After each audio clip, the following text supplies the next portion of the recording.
As you can see, we've skipped up here to the USS Drum.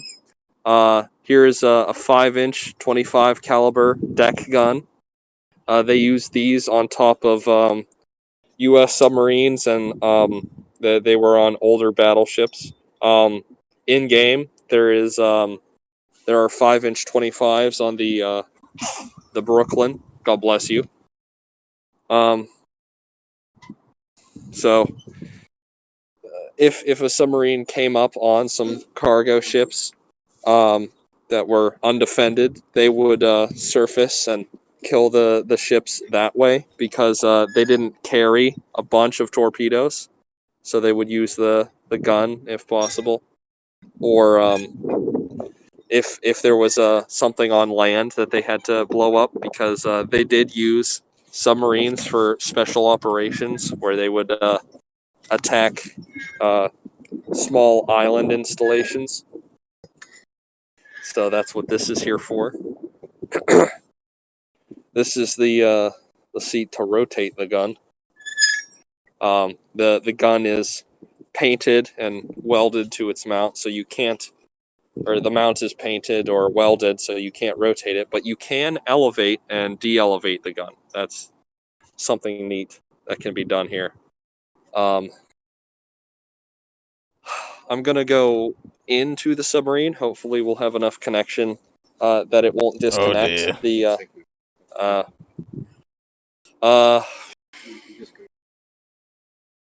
Huh? Just go to the Alabama. Okay. So we probably will lose connection inside. So we're gonna go and try hit the Jonathan, the stuff that I'm telepathically talking to you right now. The phone had, you are going to lose connection. And walk around on the deck of the USS Alabama. Don't do it, John. It is a very nice display they have up here.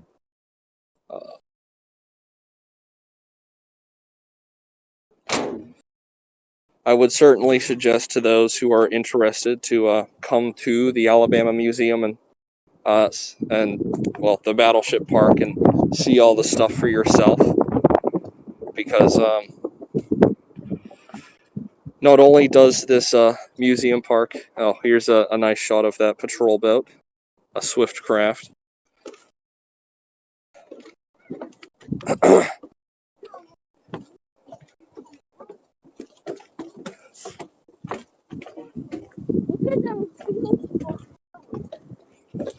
So not only does the museum need donations to be allowed to be able to care for these vehicles and vessels, but it's good to get out here to get a sense of scale for these vessels, especially how large they are. Here's some memorials for submariners.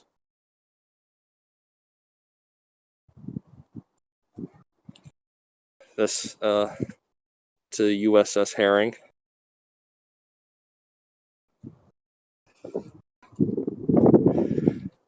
This patrol boat is a PB Mark III, or a PB Mark III patrol boat. It's quite large for a patrol boat. That is certainly true. Some of the smaller American ones in War Thunder don't really come up to this size. Actually, no, would they? Yeah, they probably would.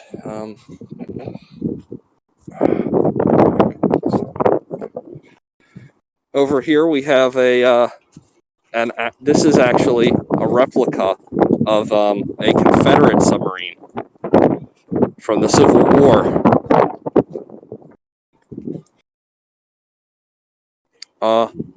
The power plant in this submarine would have been the crew inside it. Uses a hand-moved shaft, hand crankshaft, which the crew members would turn. Unfortunately, the original one sank with all hands on board. It's crazy to think, even back then, in the 1860s, they were developing the first submarines. Well, actually, I guess the first U.S. submarine would have been all the way back to 1700s. Yeah. So, I'm gonna go back in here. Submersible. Yeah.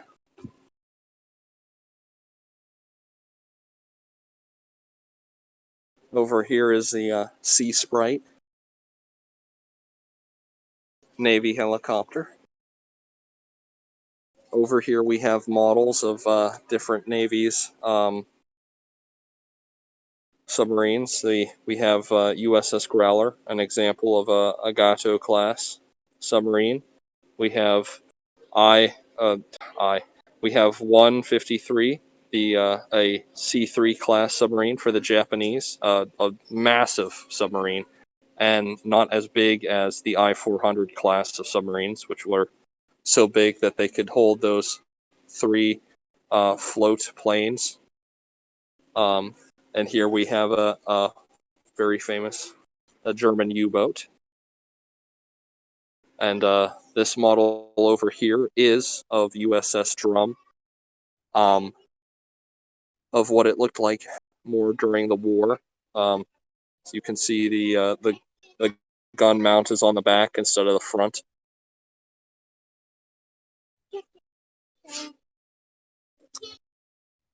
If I remember correctly, there was no real standard weaponry for U.S. submarines.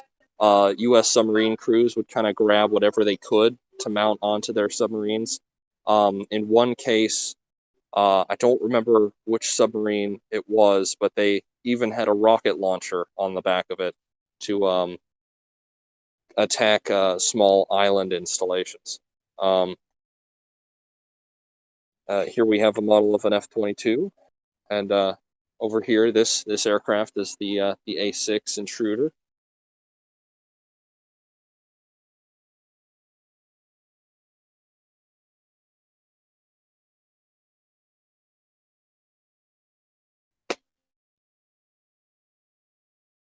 Over here we have this is what I was talking about, the donation area for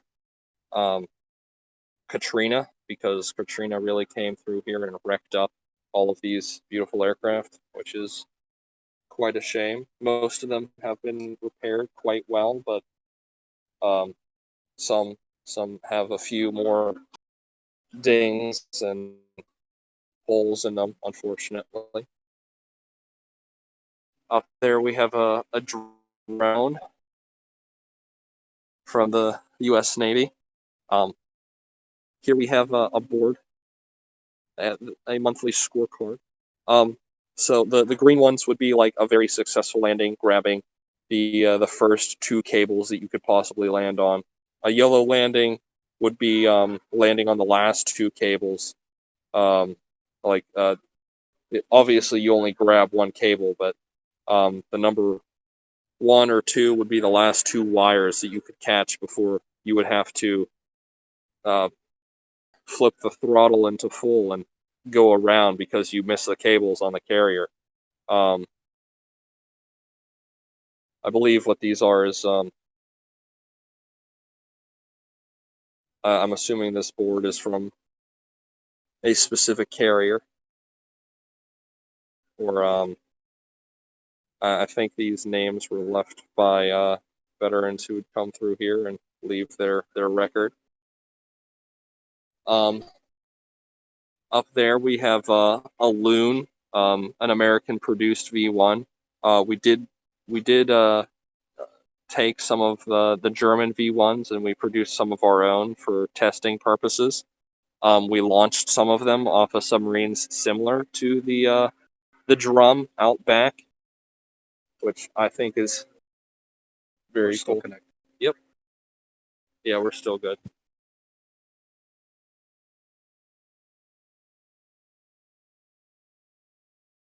Don't jinx Over it. here we have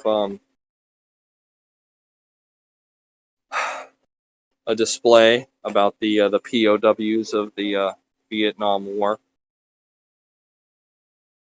An unfortunate side effect of war is the poor conditions that POWs will find themselves in. There's a neat story here to why this tree of socks is here on this display here.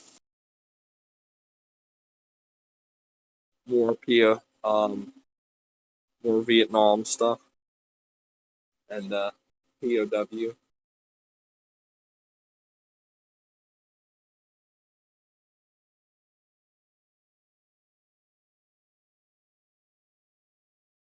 Here we have a brown water Navy patrol boat. They would have a bunch of these going up and down the rivers in Vietnam, shooting at anything that moves along the banks. And this armored car has a bunch of guns on it, even a rotary cannon in the back there. Quite impressive.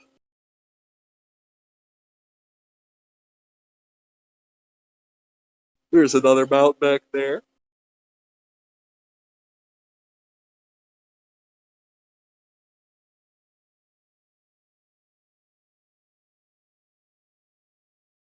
Here we have a small weapons and cargo carrier truck, a Dodge M37.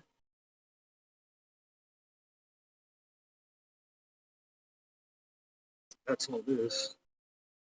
Yeah. So I guess we'll walk past the World War One memorial stuff, and then we'll head on to the big catching draw to this place, the Alabama herself.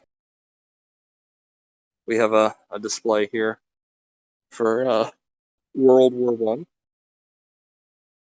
the war to end all wars, which it unfortunately wasn't.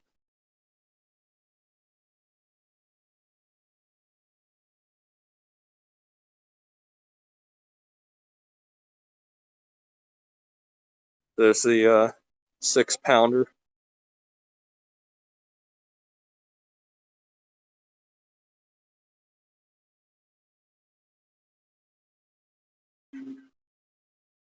A wall of honor for all the people of Alabama who died in combat in each of the wars: World War One, World War Two, Korea, Vietnam, and the Gulf War.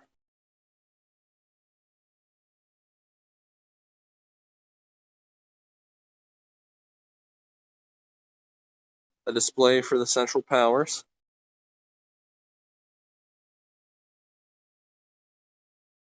I'm really glad some of this stuff didn't get hit too bad after the hurricane.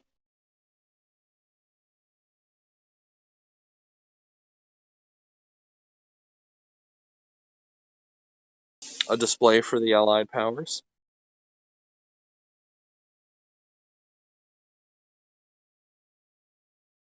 French, British, and Americans.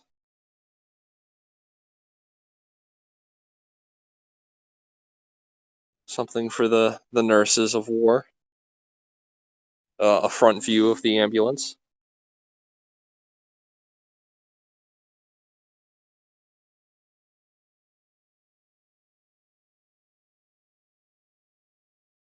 It's good to remember that it's not just men supporting the war effort. Women do their part too.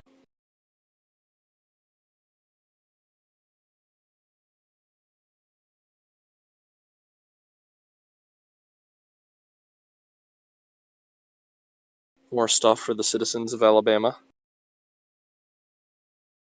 And this wall here is for Medal of Honor recipients for the people of the state of Alabama. They have one all the way over here, the first one from the Civil War, actually.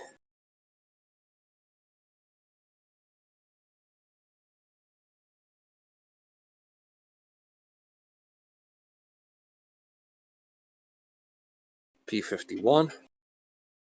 And a rear view of the Kingfisher.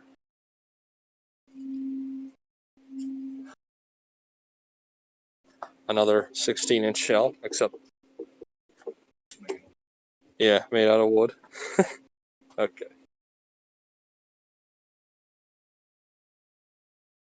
You guys definitely wanted to make sure you get everything. Yep. You as well. And here, outside of the aircraft pavilion, we have the big attraction. Seth, what? Yeah. You can hear us fine, right, Tech? Hello? Oh yeah, that's right. He can't. We can't hear him, so I need to check the message.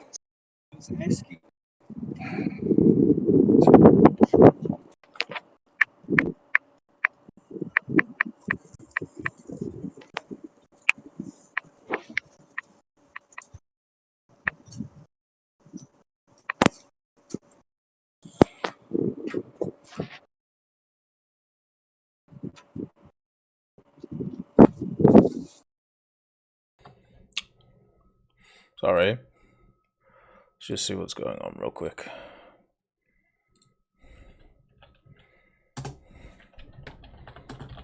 He said he can hear us, so that's good.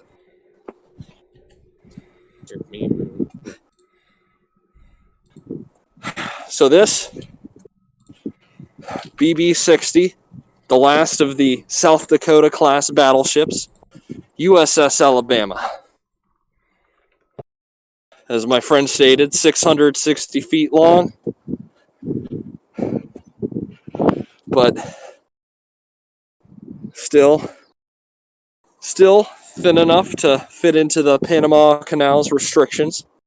I believe it had just 4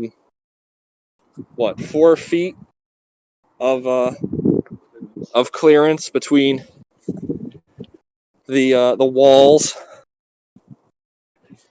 of the canal.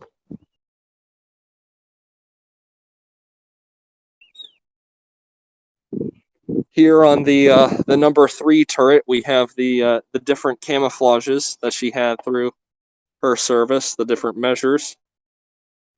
Starting up with measure 12, measure 22 when she was in the Atlantic, measure 22 when she was 1943. She was with the British fleet. Switching up to measure 22, and then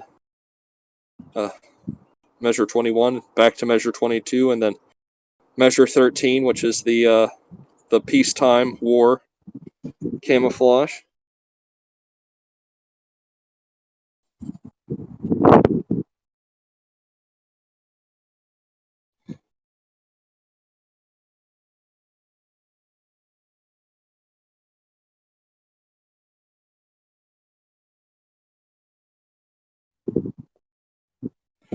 This shell here is real. It's very heavy.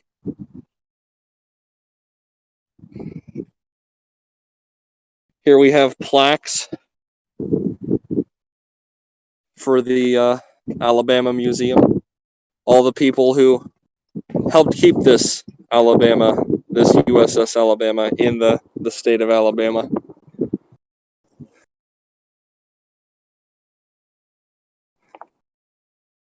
Massive guns.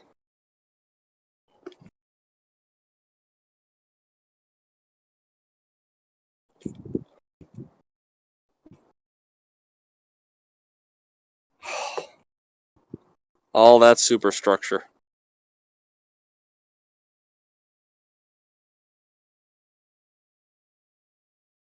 Over here we have one of the remaining catapults. This one of those Kingfishers that was inside would have been sitting up on this. They would have had 2 of them. The other one is no longer here.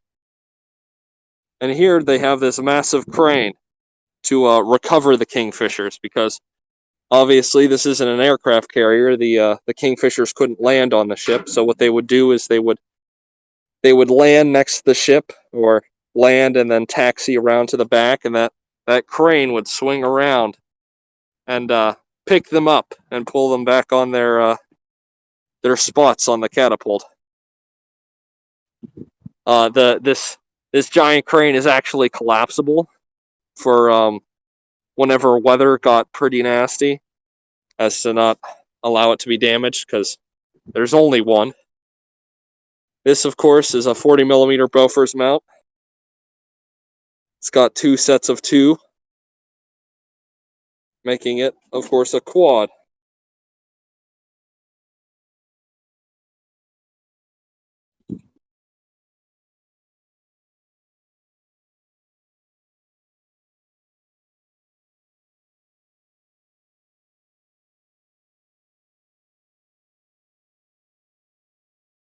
Now, yeah.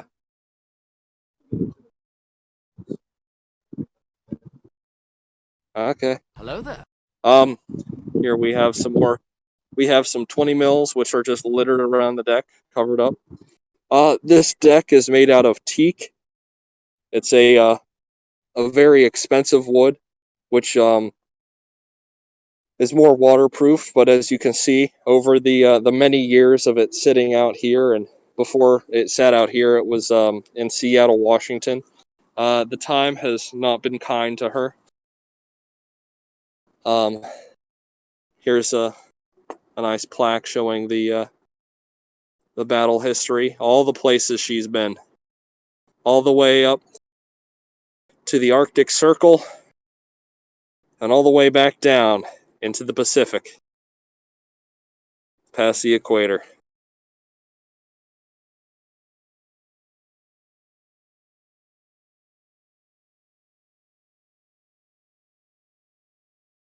Got more 20 mils here.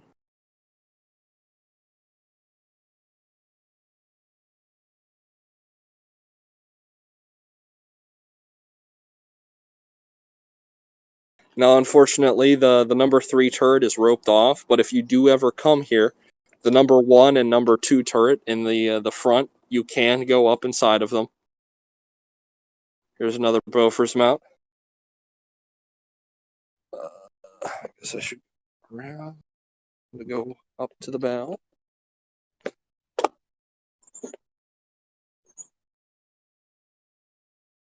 We got more 40s here, because you can never have enough anti-air. And of course, we have the twin 5-inch gun mounts.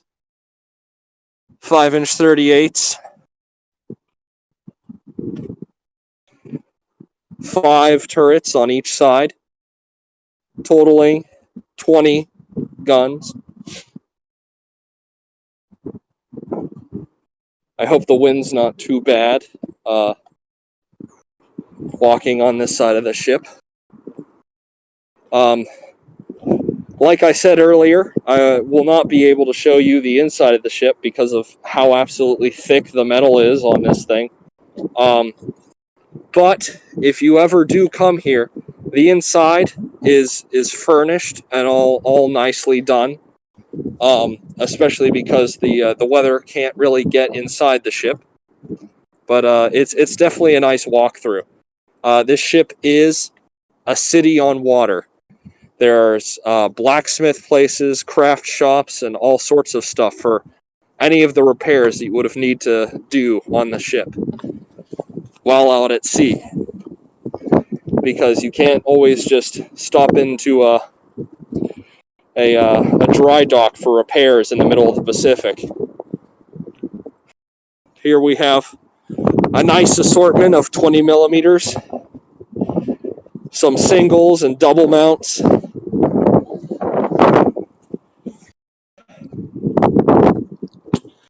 Because the big thing of the U.S. Navy was putting as many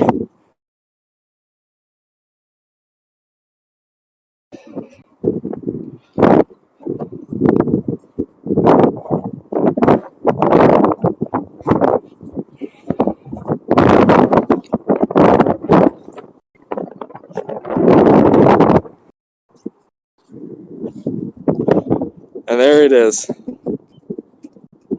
A beautiful view of the ship. So do you think that should be it? I think that's good. Now, like I said, this is kind of just a cursory look to get a nice feel for the museum. If you want to come and see the rest of the museum, you should come down to Mobile, Alabama. What exit is it off of? Just follow the signs if you're coming down. Yeah. The interstate. It's $15 for admission. It's reduced price for AAA card holders and veterans, and it's a low price for children. Children and seniors. Yeah. So it's very affordable to get in, especially compared to some of the other ship museums around the U.S. So, you know, it's a great time. We're actually, after this video, we're gonna go back down into the ship because we didn't manage to get to see everything when we were walking around. But it's very fun. So come on down and support the ship.